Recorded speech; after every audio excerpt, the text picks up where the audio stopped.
बिस्मिल्लाहिर्रहमानिर्रहीम अस्सलामुअलैकुम students, this is Atif Ahmad, your physics teacher. प्यारे बच्चों, आज की इस वीडियो में हम डिस्कस करने जा रहे हैं सुपर फ्लूइडिटी। आज का हमारा टॉपिक एग्ज़ाम के पॉइंट ऑफ व्यू से बहुत ही इम्पॉर्टेंट है, क्योंकि बच्चों इस टॉपिक में से short questions, conceptual questions, MCQs आपके एग्ज़ाम में दिए जा सकते हैं। इसके अलावा ये topic as a long question भी पेपर में दिया जा सकता है, लेकिन एज अ लॉन्ग आने के चांसेस थोड़े कम हैं। तो आपने इस टॉपिक को बहुत ही अच्छे तरीके से अंडरस्टैंड करना है। बच्चों, ये टॉपिक बुक में एक लंबे से पैराग्राफ की सूरत में दिया हुआ है और एक नामुकम्मल सा कॉन्सेप्ट है, जिसकी वजह से स्टूडेंट्स को ना सिर्फ अंडरस्टैंड करने में मुश्किल का सामना होता है, बल्कि याद करना भी आसान नहीं है। ठीक है, तो हमने आपकी इस मुश्किल को कर दिया है आसान और इसको छोटी छोटी हेडिंग्स के अंदर डिवाइड कर दिया है। ठीक है, इसके अलावा हमने इसके अंदर कुछ मजीद पॉइंट्स ऐड किए हैं जो कि आपका एक मुकम्मल कॉन्सेप्ट बिल्ड करेंगे। ठीक है, आपके पास हर एक चीज़ की लॉजिक रीज़न आ जाएगी कि आखिर ऐसा क्यों हुआ। ठीक है बच्चों, तो अब मैं आपको ये बताता हूँ कि भाई आज के इस वीडियो लेक्चर में आप क्या क्या सीखने वाले हैं। ठीक है, नंबर 1 पे आप लोग सीखेंगे कॉन्सेप्ट ऑफ सुपर फ्लूइडिटी, ये है क्या। उसके बाद फिर आप सीखेंगे किसने इसे डिस्कवर किया। ठीक है, हम कैसे इसको प्रोड्यूस कर सकते हैं। ठीक है, एग्जाम्पल्स को डिस्कस करेंगे और उसके बाद फिर हम रीजंस पे आएंगे कि एक जो फ्लूइड है वो सुपर फ्लूइड में क्यों बदलता है, आखिर उसके पीछे क्या रीज़न है। ठीक है, वो देखेंगे। और ये जो बेसिकली रीज़न था ये आपकी बुक में नहीं दी गई। ठीक है, बस इतना बताया गया है कि इसके पीछे कुछ क्वांटम मैकेनिक्स से रिलेटेड रीजंस होती हैं, पर मैं आपको रीजंस भी यहाँ पर क्लियरली बताऊँगा, बिल्कुल आसान और सिंपल तरीके से। ठीक है, अच्छा, उसके बाद फिर हम बात करेंगे प्रॉपर्टीज़ ऑफ सुपर फ्लूइड में, जिसमें बात होगी जीरो विस्कोसिटी पर, परसिस्टेंट फ्लो पर, फाउंटेन इफेक्ट पर, क्वांटाइज्ड वर्सेस पर। ठीक है, और फिर बात होगी उसके बाद एप्लीकेशन में, लास्ट में हम एक छोटा सा ग्राफ है उसे डिस्कस करेंगे। ठीक है बच्चों, तो चलिए स्टार्ट करते हैं नंबर 1 पॉइंट से, that is super fluidity. Super fluidity क्या है प्यारे बच्चों? सुपर फ्लूइडिटी एक ऐसी स्टेट है जिसमें एक लिक्विड की लेयर्स के दरमियान जो फ्रिक्शन है वो ख़त्म हो जाती है। ठीक है, और उसकी जो विस्कोसिटी है ना वो ज़ीरो हो जाती है, क्योंकि जो विस्कोसिटी होती है ना वो लेयर्स के दरमियान फ्रिक्शन की वजह से ही होती है। अगर लेयर्स में फ्रिक्शन ख़त्म हो गई तो विस्कोसिटी भी ख़त्म हो जाएगी। ठीक है, और इस लिक्विड की जो काइनेटिक एनर्जी है उसमें लॉसेस नहीं आते, क्योंकि काइनेटिक एनर्जी में लॉसेस भी तभी आते हैं जब फ्रिक्शन मौजूद होती है, क्योंकि फ्रिक्शन के अगेंस्ट वर्क करने में एनर्जी खर्च हो जाती है। ठीक है, तो ऐसा फ्लूइड जिसकी लेयर्स के दरमियान कोई फ्रिक्शन मौजूद नहीं है, ठीक है, और इसकी विस्कोसिटी ज़ीरो है और इसकी काइनेटिक एनर्जी में लॉस नहीं आता, ऐसे फ्लूइड को हम सुपर फ्लूइड कहते हैं। और फ्लूइड की इस प्रॉपर्टी को हम सुपर फ्लूइडिटी कहते हैं। पेपर में कैसे लिखेंगे उसको भी ज़रा देख लीजिए। तो आप एक प्यारी सी हेडिंग लगाएंगे जी सुपर फ्लूइडिटी की और बताएंगे super fluidity is a state in which a liquid experiences no viscosity, no friction and does not loss energy when it flows. ठीक है, उसके बाद फिर आपने आ जाना है जी नंबर 2 हेडिंग के ऊपर, और वो है इसकी डिस्कवरी के बारे में। ठीक है, तो प्यारे बच्चों 3 लोग थे जिन्होंने इसे डिस्कवर किया। 1937 की बात है। वो कौन कौन से साइंटिस्ट थे? प्योटर कैप्सा, ठीक है, और उसके बाद John F Allen and Don Misener. ये 3 लोग थे जिन्होंने मिलकर इसे डिस्कवर किया, और ये बात है जी 1937 की। ये बताने के बाद 3rd हेडिंग पर आएंगे और आएंगे जी इसकी प्रोडक्शन के ऊपर कि हम सुपर फ्लूइड को कैसे बना सकते हैं। ठीक है, तो प्यारे बच्चों पहली बात यह कि हर एक लिक्विड जो है वो सुपर फ्लूइड में तब्दील नहीं हो सकता। चंद मखसूस होते हैं जो कि सुपर फ्लूइड में बदल जाते हैं। बदलते कैसे हैं जी? आपने इनको ठंडा करना है, इनका टेम्परेचर लो करना है और 0 केल्विन के करीब करीब जाके लो करना है, तो तब ये जो फ्लूइड हैं ख़ास किस्म के वो कन्वर्ट हो जाएंगे सुपर फ्लूइड के अंदर। ठीक है, अच्छा, अब उसकी जो है वो एग्जाम्पल्स में हम बात कर लेते हैं जी हीलियम 4 की और हीलियम 3 की। यहाँ पर मैंने मेंशन भी किया है, super fluidity can be observed in some fluid when they are cooled few degree before 0 kelvin. 0 kelvin से पहले कुछ डिग्री पहले जो है ना आप इतना उसको ठंडा कर लो तो वो जो है हमारे पास कन्वर्ट हो जाएगा सुपर फ्लूइड के अंदर। एग्जांपल में मैंने बताया हीलियम 3 और हीलियम 4, ये 2 हैं जी। हीलियम 4 को जब आप ठंडा करते हैं 2.17 केल्विन के करीब जाकर तो वो सुपर फ्लूइड के अंदर तब्दील हो जाती है। इसके अलावा जो हीलियम 3 है, हीलियम 3 जो है ना वो भी हमारे पास सुपर फ्लूइड के अंदर तब्दील हो जाती है लगभग कोई 0.0025 केल्विन टेम्परेचर के ऊपर जाकर। ठीक है, तो इस तरह से ये भी हमारे पास सुपर फ्लूइड के अंदर तब्दील हो जाती है। अब तरीकाकार क्या होता है, कैसे हम इसको इतना ठंडा करते हैं, तो उसका तरीकाकार ये होता है कि हम इन गैसेस को, हीलियम गैस को ना पहले बहुत ज़्यादा कंप्रेस करते हैं। ठीक है, कंप्रेस करने के बाद फिर उनको अलाउ किया जाता है कि वो एक्सपेंड करें, और उसको एक्सपेंड भी कराते हैं हम एक छोटी सी नोजल के थ्रू। तो जब गैसेज एक्सपेंड होती है ना तो वो बहुत ज़्यादा ठंडी हो जाती है। तो इस तरह से हम उनका जो इतना लो टेम्परेचर है वो अचीव करते हैं और उसको सुपर फ्लूइड के अंदर तब्दील कर देते हैं। ठीक है बच्चों, ओके, तो ये बातें मैंने यहाँ पर मेंशन की हैं। ठीक है, कि आपने पहले इसको कंप्रेस करना है, फिर इसको अलाउ करना है कि वो एक्सपेंड करे एक नोजल से, और वो ठंडी हो जाएगी और इस तरह से वो एक सुपर फ्लूइड के अंदर तब्दील हो जाएगी। ठीक है, अब बच्चों थोड़ा सा आपने ज़रा बिल्कुल फोकस करना है और सही से इन चीज़ों को सीखना है। थोड़ा सा आप ज़रा टफ रीजन आ गया, हम रीज़न के बारे में बात करेंगे कि आखिर ऐसा क्या होता है कि एक जो नॉर्मल फ्लूइड है वो सुपर फ्लूइड के अंदर तब्दील हो जाता है, और इसकी जो रीजनिंग है वो क्वांटम मैकेनिक्स से रिलेटेड है। थोड़ी सी आपके लिए चीज़ें नई हैं, मुश्किल नहीं है, या आपके लिए चीज़ें नई हैं, तो आपने ज़रा ध्यान से इनको समझना है ताकि आपको एक पूरा कॉन्सेप्ट मिल सके, आपको वजह पता चल सके कि आखिर ऐसा क्या होता है एक फ्लूइड के अंदर कि वो सुपर फ्लूइड बन जाता है। ठीक है, ओके। अब इसकी जो रीजनिंग है ना वो क्वांटम मैकेनिक्स है। अब कुछ बच्चों को क्वांटम मैकेनिक्स का भी पता नहीं होता, तो बच्चों देखो, जिस तरह आप फिजिक्स पढ़ते हो ना, जिसमें आप मैटर को स्टडी करते हो, एनर्जी को स्टडी करते हो, इनका आपस में जो रिलेशन है उसको स्टडी करते हो, इसी तरह से हम क्वांटम मैकेनिक्स में जो है ना वो एनर्जी और मैटर का बिहेवियर ही स्टडी करते हैं, लेकिन अब की बार हम इसको सब एटॉमिक और एटॉमिक लेवल के ऊपर आके स्टडी करते हैं, यानी एटम की सतह के ऊपर, इलेक्ट्रॉन की सतह के ऊपर, प्रोटॉन की सतह के ऊपर, न्यूट्रॉन की सतह के ऊपर। ठीक है, उसे हम सिंपली क्वांटम मैकेनिक्स कहते हैं। ठीक है, ओके। अच्छा जी, अब इसका जो रीजनिंग है उसकी तरफ जाने से पहले चंद ज़रूरी इन्फॉर्मेशन है वो आपको बताना चाहता हूँ ताकि आप आसानी से इसको अंडरस्टैंड करें। पहले ज़रा वो सीख लीजिए। प्यारे बच्चों, हमारे पास दो तरह के पार्टिकल होते हैं, एक होते हैं बोसोन्स, एक होते हैं फर्मियोन्स। ठीक है, जो बोसोन्स होते हैं ना, ध्यान से बात सुनिएगा, बोसोन्स वो होते हैं जिनकी टोटल स्पिन हमारे पास जो है वो इंटीजर्स में होती है, 0 होगी, 1 होगी, +1, -1, +2, -2, +3, -3 इंटीजर्स में होगी। और जो फर्मियोन्स होते हैं ना, इनकी टोटल जो स्पिन होती है इन पार्टिकल्स की, वो हमारे पास जो है वो इंटीजर्स में नहीं होती। मे बी 1/2 हो जाए, ठीक है, 1.5 हो जाए, 3.5 हो जाए, 5.5 हो जाए, इस तरह से। समझ गए? ओके, तो उनको हम फर्मियोन्स कहते हैं। अब दो हमारे पास यहाँ पर गैसेस थी, एक हीलियम 4 और एक हीलियम 3। इन दोनों को हमने यहाँ पे सीखना है कि किस तरह से ये कन्वर्ट होती है सुपर फ्लूइड में, तो इन्हीं को हम लेके आगे चलते हैं। ये जो हमारे पास हीलियम 4 है ना, ये एक बोसोन है, और हीलियम 3 जो है ना, ये एक फर्मियोन है। कैसे पता चला भाई? देखो, हीलियम जो 4 है ना, हीलियम 4 He4, इसके अंदर हमारे पास होते हैं जी 2 इलेक्ट्रॉन। ठीक है, 2 इसमें होते हैं प्रोटॉन और 2 होते हैं इसके अंदर न्यूट्रॉन। जो जितने भी ये पार्टिकल है, चाहे इलेक्ट्रॉन है, चाहे प्रोटॉन है, चाहे न्यूट्रॉन, इनकी स्पिन होती है 1/2। ठीक है, तो एक की स्पिन है 1/2, दूसरे की स्पिन भी 1/2, इसकी स्पिन 1/2, इसकी स्पिन भी 1/2, इसकी स्पिन 1/2, इसकी स्पिन भी 1/2। अब 2 इलेक्ट्रॉन है, इनकी स्पिन एक दूसरे से अपोजिट होती है, कैंसिल आउट। 2 प्रोटॉन है, इनकी स्पिन भी अपोजिट होती है, कैंसिल आउट। 2 न्यूट्रॉन है, इनकी स्पिन भी अपोजिट होती है, कैंसिल आउट। तो इसकी जो नेट स्पिन होती है ना वो 0 जो है वो इंटीजर्स से बिलोंग करता है। ठीक है, इसलिए जो हीलियम 4 है ना, वो हमारे पास एक बोसोन है। तो याद रखें, हीलियम 4 बोसोन है। ठीक है, फिर बात करेंगे इसकी हीलियम 3 की। अब हीलियम 3 जो है ना हमारे पास, वो क्या है जी? He3। हीलियम 3 के अंदर हमारे पास होते हैं जी 2 प्रोटॉन होते हैं, 2 इसमें इलेक्ट्रॉन होते हैं, और एक इसके अंदर न्यूट्रॉन होता है। अब देखें, 2 हमारे पास प्रोटॉन है, स्पिन कितनी, एक पार्टिकल की 1/2 होती है, 1/2 एंड 1/2। इलेक्ट्रॉन भी 2 है, दोनों की स्पिन 1/2 एंड 1/2। न्यूट्रॉन एक है, इसकी स्पिन 1/2। अब दोनों की स्पिन अपोजिट होती है, कैंसिल आउट। दोनों इलेक्ट्रॉन की स्पिन अपोजिट होती है, कैंसिल आउट। अब यहां पर इसकी स्पिन जो है वो किसी से कैंसिल नहीं होगी, तो इसकी जो स्पिन होती है वो 1/2 होती है। इसकी नेट स्पिन है 0, इसकी नेट स्पिन है 1/2। तो इसलिए ये बोसोन था, और ये हमारे पास है फर्मियोन। पहले आपको ये चीज पता होनी चाहिए, बोसोन क्या होता है, फर्मियोन क्या होता है। जिस पार्टिकल की स्पिन, टोटल स्पिन इंटीजर्स में हो वो बोसोन है, जिसकी टोटल स्पिन जो है वो हमारे पास जो है वो इंटीजर्स में ना हो, लाइक इस तरह 1/2 हो, या 1.5 हो, या 3.5 हो, या 5.5 हो, उसको हम बोलेंगे ये फर्मियोन है।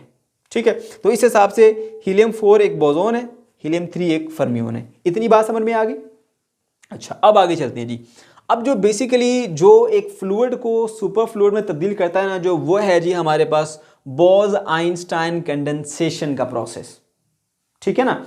बोस-आइंस्टाइन कंडेंसेशन का प्रोसेस क्या कहता है? बहुत आसान है। ये सिर्फ नाम से देख के आपको लग रहा होगा कोई मुश्किल चीज़ है, लेकिन ये बहुत आसान है। ठीक है।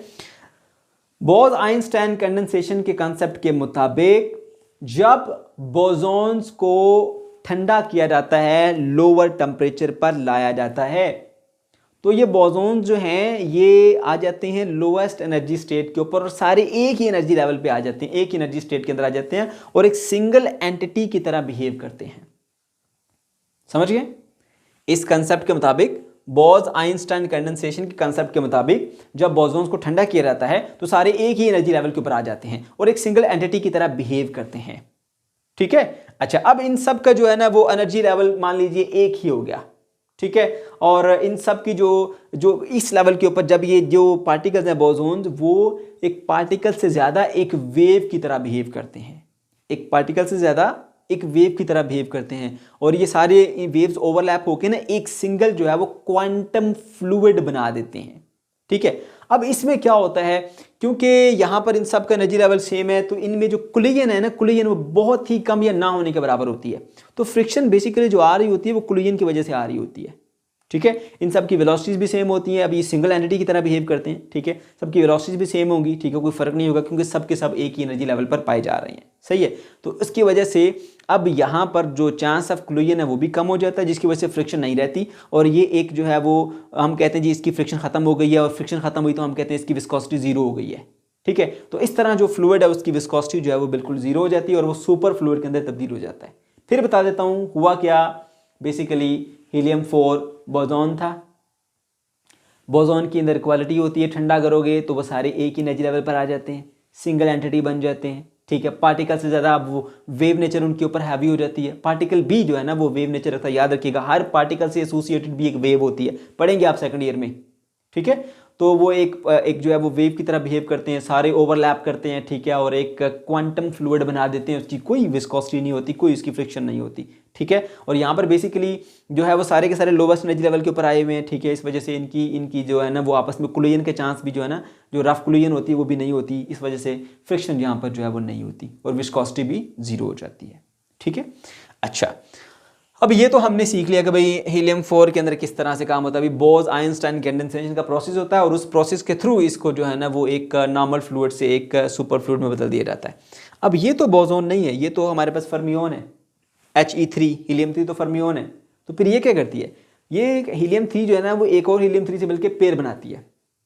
ठीक है ना। तो यहाँ पर हमने इसका नाम दिया जी फर्मियोनिक पेयरिंग का। दो फर्मियोन पेयर बनाते हैं। अब एक फर्मियोन की स्पिन कितनी थी, 1/2। ठीक है।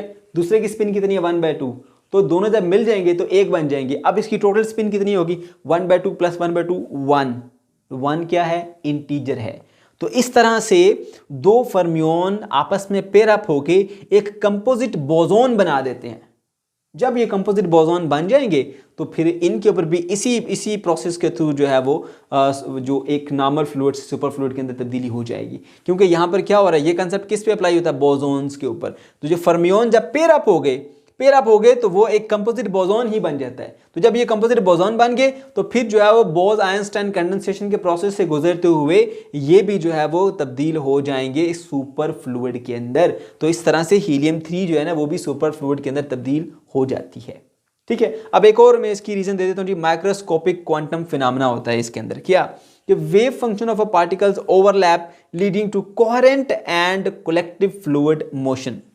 ये वेव फंक्शन बेसिकली क्या होती है प्यारे बच्चों, वेव फंक्शन जो है ना वो एक दरअसल एक मैथमेटिकल फार्मूला होता है। ठीक है। जो कि डिस्क्राइब करता है स्टेट ऑफ द पार्टिकल को।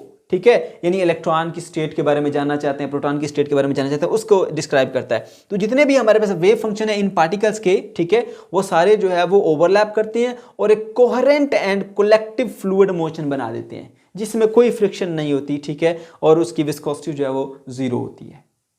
ठीक है। उम्मीद है आपको ये कॉन्सेप्ट जो है वो समझ में आ गया होगा। तो ये बेसिकली सारी रीजनिंग थी बोस-आइंस्टाइन कंडेंसेशन का प्रोसेस, जो कि एक आम फ्लूइड को एक जो है वो सुपर फ्लूइड के अंदर तब्दील कर देता है। अब हम आ जाते हैं जी इसकी प्रॉपर्टीज़ के ऊपर। Properties of super fluid, number 1 पे इसकी जो विस्कोसिटी होती है वो नहीं होती, हेडिंग लगाइए जीरो विस्कोसिटी की, तो बता देंगे भी सुपर फ्लूइड जो है वो कोई रेजिस्टेंस ऑफर नहीं करता, ठीक है, इसकी कोई भी रेजिस्टेंस नहीं होती, ये बारीक से बारीक चैनल से भी गुजर के जा सकता है, कोई रेजिस्टेंस कोई अपोजिशन ऑफर नहीं करता। Number 2, persistent flow, continuously flow करता रहता है, ठीक है ना। परसिस्टेंट मतलब कि कंटिन्यूसली लगातार फ्लो करता रहेगा। अभी देखो मैंने आपको बताया कि इसकी जो एनर्जी उसमें लॉसेस आते नहीं है क्योंकि फ्रिक्शन नहीं होती, एनर्जी में लॉसेस आते नहीं है तो वो काइनेटिक एनर्जी उसके अंदर ही रहती है, तो वो लगातार जो है वो ऐसे फ्लो करता रहेगा। अगर वो सर्कुलर पाथ में इसको घुमाओ तो वो लगातार सर्कुलर पाथ के ऊपर घूमता रहेगा। Super fluid can circulate in a close loop indefinitely without losing energy, घूमता रहेगा, आप घुमाते रहो, एक बार घुमा के छोड़ दो, घूमता रहेगा, उसकी जो काइनेटिक एनर्जी है वो लूज नहीं होती, ठीक है ना, वो उसी को मेंटेन रखता है और लगातार फ्लो करता रहता है चक्कर के अंदर या गोल चक्कर के अंदर। फिर बात आएगी जी नेक्स्ट पॉइंट के ऊपर, वो है जी फाउंटेन इफेक्ट। फाउंटेन इफेक्ट क्या होता है जी हमारे पास, ये सुपर फ्लूइड होते हैं ना, वो जिस कंटेनर में पड़े होते हैं उसकी दीवारों के ऊपर चढ़ के आ सकते हैं, यानी लेट्स सपोज आपने एक बाउल में इसको रखा हुआ है सुपर फ्लूइड को, तो उसकी दीवारों के ऊपर चढ़ के बाहर को आएगा, वो नीचे को गिरता हुआ आपको दिखाई देगा, ठीक है।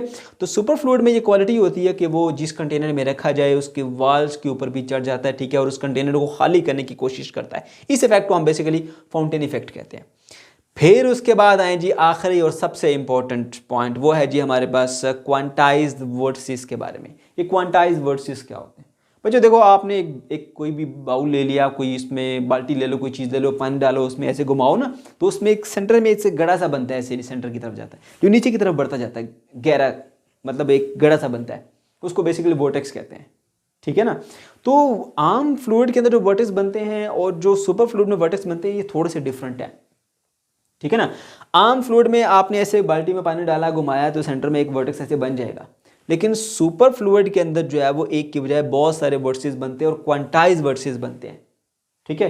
अब अगर आपने एक सुपर फ्लूइड को एक कंटेनर में रखा हुआ है, ठीक है, और आप उसको घुमा रहे हैं, ठीक है, तो जब तक कोई ये खास मखसूस वेलोसिटी तक ये आएगा नहीं ना, उसकी जो एंगुलर वेलोसिटी है कंटेनर की, उस वक्त तक तो ये सुपर फ्लूइड घूमेगा ही नहीं, ठीक है।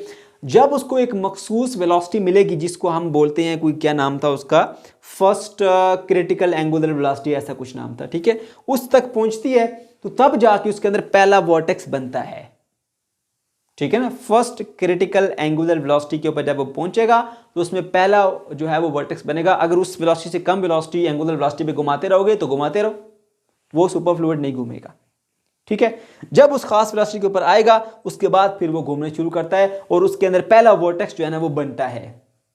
अगर आपने उसकी वेलोसिटी को मजीद बढ़ाया, वेलोसिटी को बढ़ाते गए तो उसके अंदर जो नंबर ऑफ वर्टेक्स हैं वो और बढ़ते जाएंगे और उसको एक खूबसूरत सी एक जो है वो शेप दे देंगे, ठीक है। तो अब यहां पर मैंने वही बातें लिखी हैं। If a super fluid is placed in a rotating container instead of rotating uniformly with the container, the rotating state consist of quantized vertices. उसके साथ लगातार घूमने की बजाय उसके अंदर छोटे छोटे क्वांटाइज्ड वर्टिसेस बन जाते हैं, ठीक है, मुख्तलिफ पॉइंट्स के ऊपर, ठीक है ना। If container is rotating at the speed below the first critical angular velocity, liquid remain stationery. अगर आप एक खास वेलोसिटी से कम पर घुमाओगे, लिक्विड घूमेगा ही नहीं, स्टेशनरी रहेगा, रेस्ट पे रहेगा। और vertex is formed at the first critical angular velocity, पहला वर्टेक्स बनेगा, पहली जो आप फर्स्ट एंगुलर वेलोसिटी आप उसकी अचीव करेंगे जिसको फर्स्ट क्रिटिकल एंगुलर वेलोसिटी कहा जाता है, ठीक है ना। What's is strength of the super fluid is quantized, that is a super fluid can only spin at certain allowed values.